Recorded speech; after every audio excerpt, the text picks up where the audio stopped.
Hi everybody, it's Laura. Thank you so much for joining me on my channel. Today I have a layout that I made using the Shimmerz December Color Kitz collection.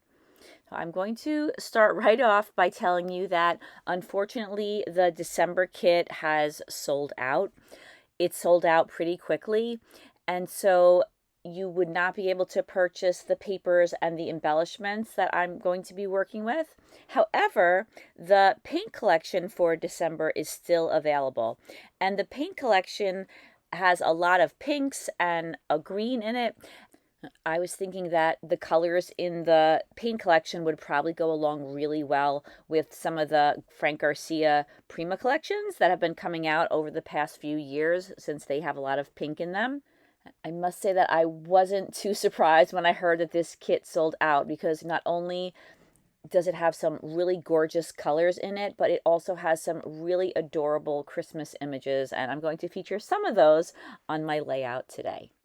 I love making scrapbooking layouts that feature a wreath, and the Color Kitz collection made it very easy for me to do that for this layout because there was a gorgeous wreath on one of the pattern papers. So I fussy cut it out. I'll show you in a few minutes. And I wanted to add a couple of branches to that wreath. So I used some unbranded dies in my collection, and I cut out a whole bunch of leaves from watercolor paper. And then I used a Shimmerz called For Sure, and I painted all of these branches. I also mixed a little bit of the For Sure with a Spritz called Ruby.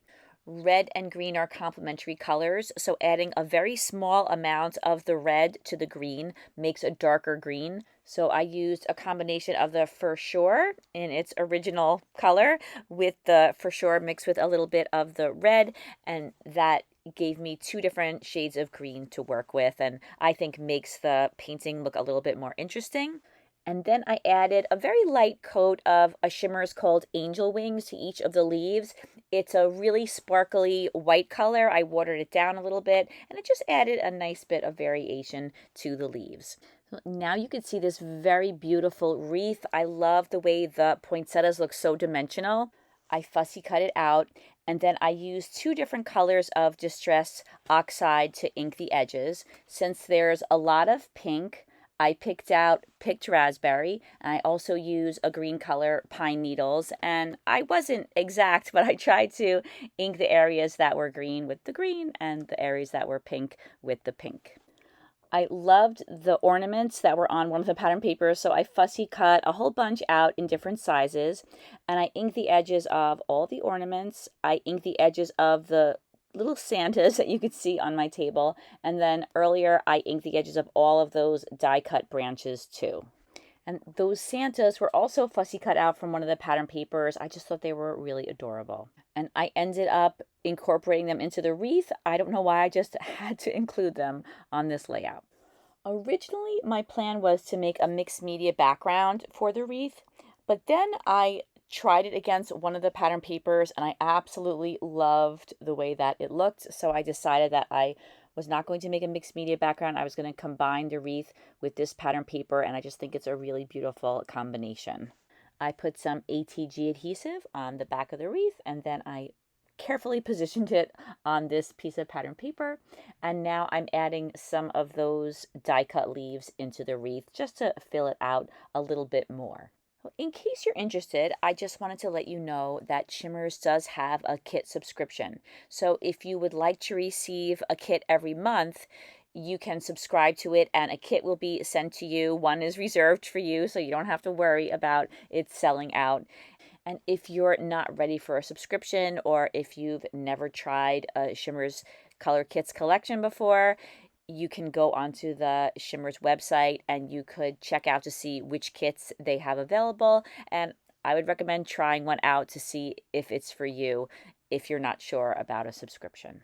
And I also wanted to remember, before I forget, to mention that when you place an order with Shimmerz Paints, if you use my name in the comments, you'll receive a free gift with your order. I wanted to create a mat for my photo, so I'm using just a regular piece of 120-pound smooth white cardstock. This is not watercolor paper, and I'm once again using the Spritz called Ruby, and I'm adding a few layers of paint just all around the outside of this piece of cardstock because I know that's all that's going to show when I layer my photo on top of it. So I put that mat aside to dry, and then I decided, and this is not a good time to decide this, but I suddenly felt I really needed to add some stenciling on the pattern paper just around the outside of the wreath.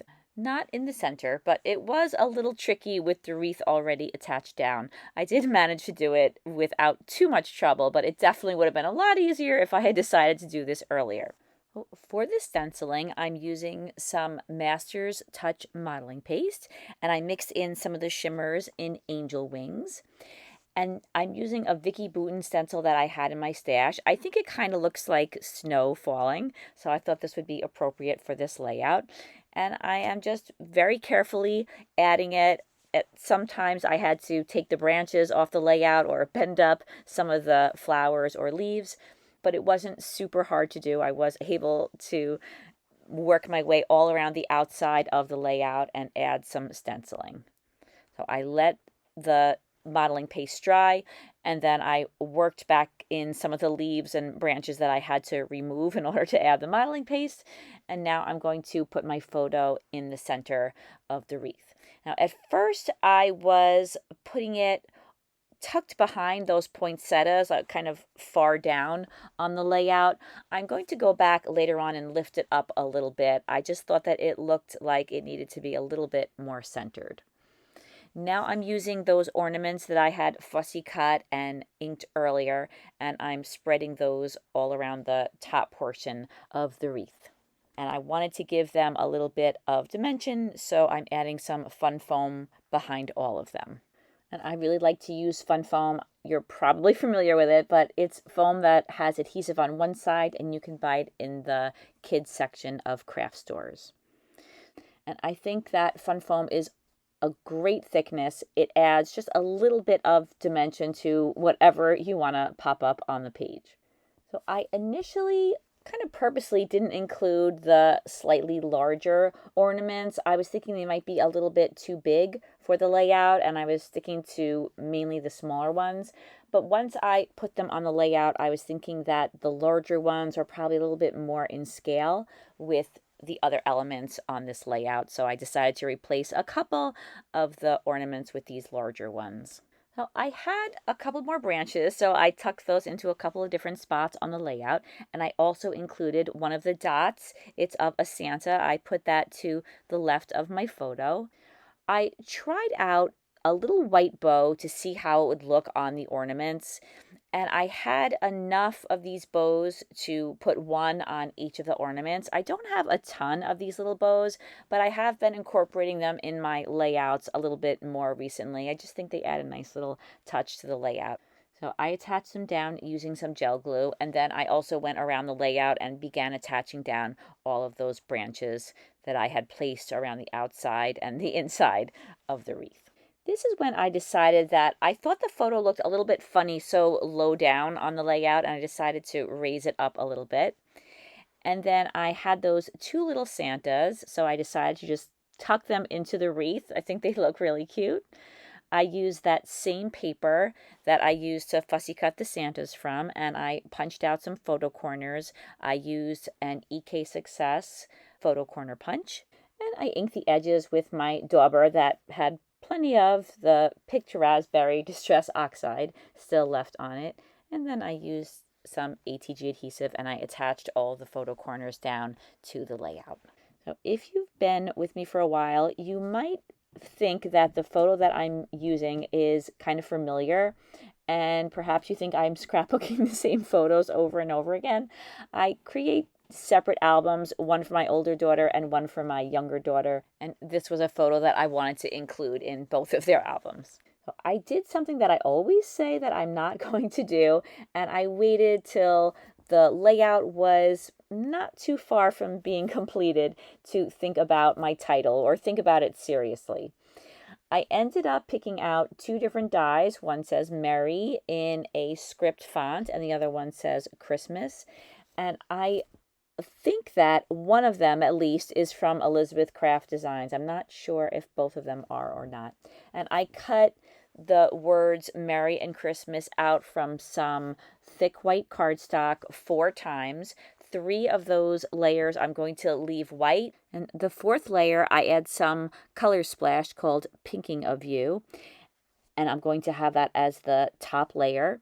I use some gel glue to attach all of those lower layers together, and then I will slightly offset the top layer from the white so that you could see the white just a little bit behind the top layer that has the pink on it.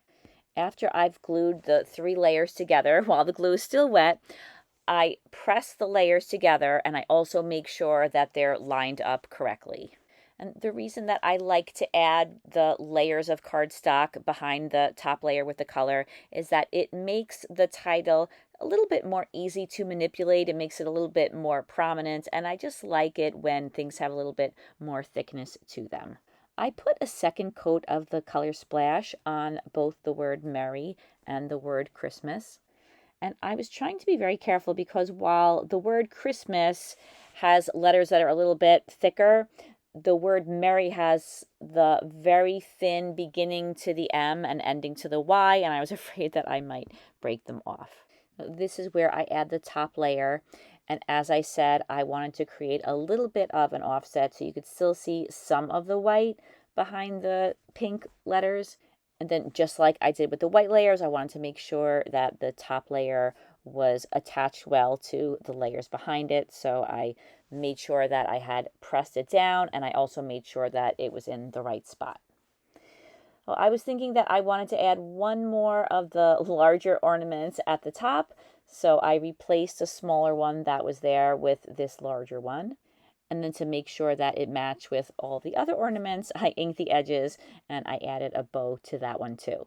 And I know that my title is going to sit on top of this ornament, so I wanted to make sure that I switch this before I attach the title on top. So I was inking the edges of this title, and then after I'd inked them, I was thinking that it might look better if the title is a little bit darker. So I am going to go back in with a little bit more paint to add a little bit of a darker color to my title. So I start off with ATG adhesive. I am going to glue everything down to the layout later on, all of the ornaments and also the title. I just am not 100% sure of the placement of the title right now, so I just wanted to see how it looked with a little bit of ATG adhesive before I committed to gluing it down. So I used some of the ruby paint that I had used earlier. That's a Spritz, and I added a layer of that to the title. And I didn't show that because my head was in the way for the entire time, but I put a very light coat of that on top of my Merry Christmas title. But now I'm adding some pearls to the layout. Now, as I said, all of the bows are the same size, but I thought that I would vary the size of the pearls just to have a little bit of variation among those ornaments. I used 2 different colors of pink. One's a little lighter and one's a little bit darker, more like the color of the ornaments. And I added a pearl to each of the ornaments. And then I also wanted to add some pearls to the photo corners, and I used some green pearls for those photo corners. And I used my little mini bottle of Glossy Accents. I love that mini bottle. It doesn't clog nearly as much as the larger bottles that I've been working with for years. And I added just a drop of that adhesive to each of the pearls just to make sure that they stay in place for a very long time. I placed those little Santas on the wreath, and I realized I needed one more, so I fussy cut out a 3rd Santa. And then I just have them peeking out from different spots on the layout. I just think that they're super cute. I had a leaf left, and I saw a couple of spots that I wanted to fill in a little bit. So I cut the branch in half, and I tucked those leaves into 2 spots on the left-hand side of the layout. And that's the very last touch, other than some gluing that I end up doing off camera. And this layout is complete, and here are a few close-ups. Thank you so much for watching this video. I really hope that you enjoyed it. I really loved working with this beautiful pink palette for Christmas. And I'm sorry that the December kit sold out so quickly. It's really a beautiful kit, but as I mentioned, you can still get the December paint collection, and you can find the link to the Shimmerz shop in the description box. And don't forget to use my name in the comments for a free gift when you place an order with Shimmerz Paints. I hope you have a fantastic day, and I hope to see you again soon. Take care, everybody. Bye-bye.